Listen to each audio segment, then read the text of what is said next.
Okay, at the end of the day, there's certain common expectations from women in Western relationships, okay?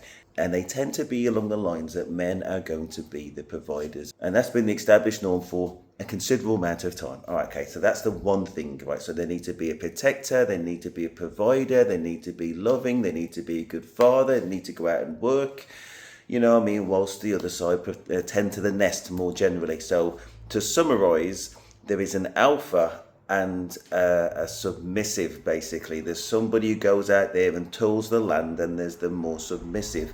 Now, traditionally, that would be an older man who's gone about things in order to establish some form of estate where he can support a family. Then he would approach her dad and say, listen, I can take care of this woman as a dependent and future dependents in terms of a family. That is the tradition. And things are modern now, thankfully, but still there's remnants of there is an alpha provider and a submissive. When I say alpha, I'm not talking about Giga Chad. I'm just talking about a provider who's by definition will therefore lead, right?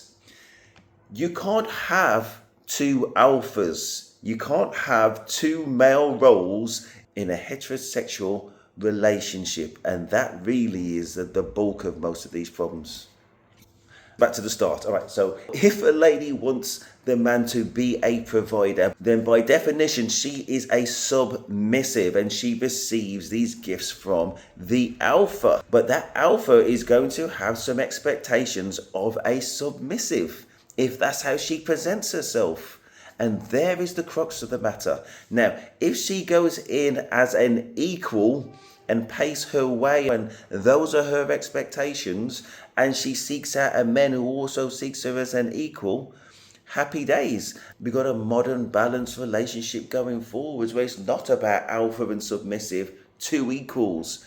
That is not what a lot of ladies are aiming for from the outset. They position themselves as submissive, but in no way want to be submissive and in no way want to be traditional. And when you match that up to modern day relationships and the repetitive problems that we see, I believe it mostly comes down to that. Let me know your thoughts.